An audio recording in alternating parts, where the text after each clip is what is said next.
After quitting OPEC, the UAE now appears increasingly anxious about fallout from Iran and its regional network, as fresh attacks and Gaza-related moves sharpen Abu Dhabi security calculations. The UAE has thrown $100 million behind Trump's Board of Peace, a move widely seen as an effort to shape Gaza's post-war order while also protecting its own regional interests. The UAE is set to fund training for a new Gaza police force at a moment when Russia is also pressing Gulf states to back diplomacy and avoid a fresh regional escalation. Whether this is a strategic move or a double game, the $100 million transfer is still far below the $1 billion level Trump had demanded from countries seeking a formal seat on the Board of Peace. The United Arab Emirates has reportedly provided $100 million to Trump's Board of Peace to help fund its Gaza security and governance plans. The UAE money is set to finance the training of a new police force intended to take control of law and order in Gaza. The move is being read as another sign of expanding cooperation between Israel and the UAE on post-war Gaza arrangements. The Times of Israel reported the transfer on May 8, citing a U.S. official and a Middle East diplomat. The new police force is reportedly being formed under the National Committee for the Administration of Gaza, or NCAG.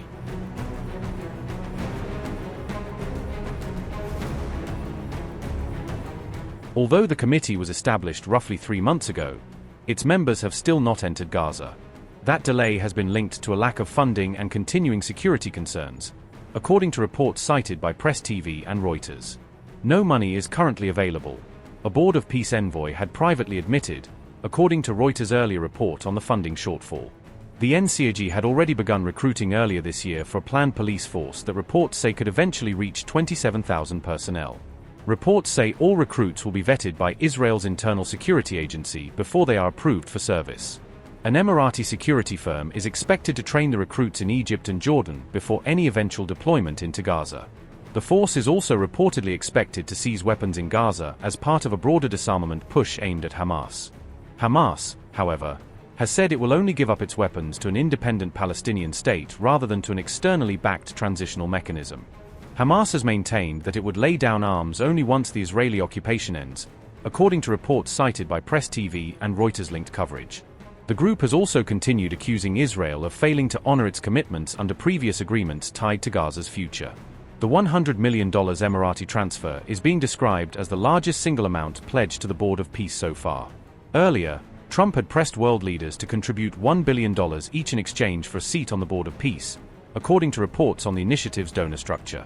Despite the early pledges, reports said no country had actually transferred the required amount for full participation on the board before this latest UAE payment.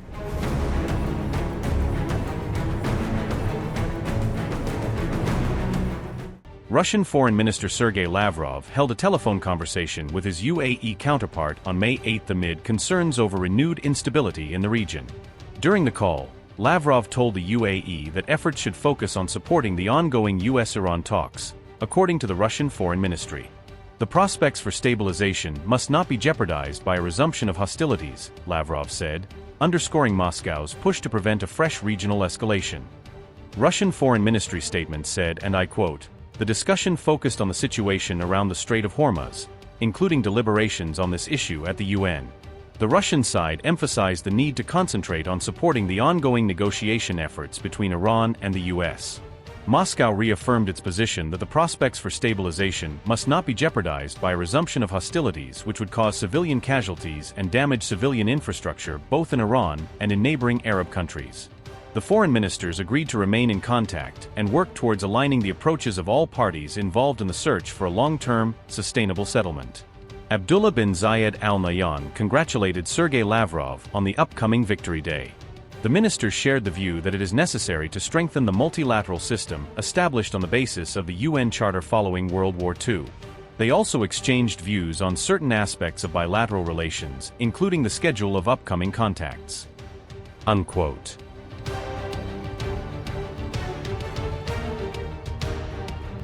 As tensions spike again around Hormuz, Iran's leadership is warning that no amount of US military pressure or blockade will be enough to break Tehran's resolve. On May 8, Foreign Minister Abbas Araghchi accused the US of repeatedly choosing war when a diplomatic solution is on the table, framing American behavior as a deliberate pattern. He said Washington prefers reckless military adventure over serious negotiations, arguing that every time mediators open a path to talks, fresh strikes or shows of force derail it. Arachi claimed that potential breakthroughs keep collapsing at the last minute, hinting that hawks inside the US system, or external spoilers, are sabotaging openings to keep Trump locked into war. He insisted that Iranians never bow to pressure, stressing that even under naval blockade and repeated strikes, Tehran views compromise under threat as worse than enduring more economic pain. The warning lands barely a day after US and Iranian forces again traded fire and warning shots near Hormuz, underscoring how fragile the line is between managed tension and open escalation. Arachi said, and I quote, "Every time a diplomatic solution is on the table, the US opts for a reckless military adventure. Is it a crude pressure tactic? Or the result of a spoiler once again duping POTUS into another quagmire? Whatever the cause is, outcome is the same: Iranians never bow to pressure." Unquote. In the same post, Arachi dismissed reported CIA assessments of Iran's missile strength and readiness, insisting US intelligence has badly underestimated Tehran's capacity. He claimed Iran's missile inventory now stands at 120% of its pre-war level, directly contradicting leaked figures that put Tehran's stockpile significantly lower after weeks of bombardment. Arachi added that Iran's mobile launcher capacity is also above where it was before the February 28 strikes, saying production and redeployment have more than offset battlefield losses. His comments came after reports of a classified CIA study, which concluded Iran could withstand months of blockade and retains about three-quarters of its pre-war missiles and launchers, a picture Arachi insists is still too generous to Washington. New intelligence findings now appear to contradict President Donald Trump's aggressive pressure campaign and blockade narrative against Iran recently. The Central Intelligence Agency reportedly believes Iran could survive an American blockade for several months despite growing military and economic pressure. According to intelligence assessments cited on May 7, Tehran may withstand the blockade for nearly 90 to 120 days. Officials familiar with the classified report reportedly said Iran could potentially endure the blockade for an even longer period strategically. The CIA also concluded that Iran still retains major missile and drone capabilities despite continued attacks from the United States and Israel. The assessment found Tehran could avoid immediate economic collapse by relying on crude stockpiles and alternative smuggling routes effectively. These findings sharply contrast with Trump's repeated claims that the blockade is already inflicting severe damage on Iran's struggling economy. Trump had announced a US naval blockade targeting Iranian ports across the Strait of Hormuz region on April 12. On May 7, American and Iranian forces directly exchanged fire for the first time since the April ceasefire agreement. The United States launched what it called self-defense strikes on Iran as explosions rocked Qeshm Island, Sirik, and Bandar Abbas. Reports claim American forces also targeted an Iranian oil tanker and another Iranian vessel near the strategic Gulf waters. In retaliation, Iran launched attacks targeting American destroyers stationed inside the highly sensitive Strait of Hormuz region.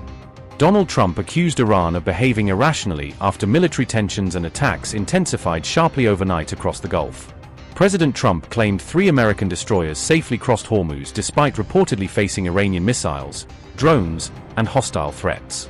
Trump warned Washington would respond far more aggressively unless Tehran quickly agreed to a deal with the United States.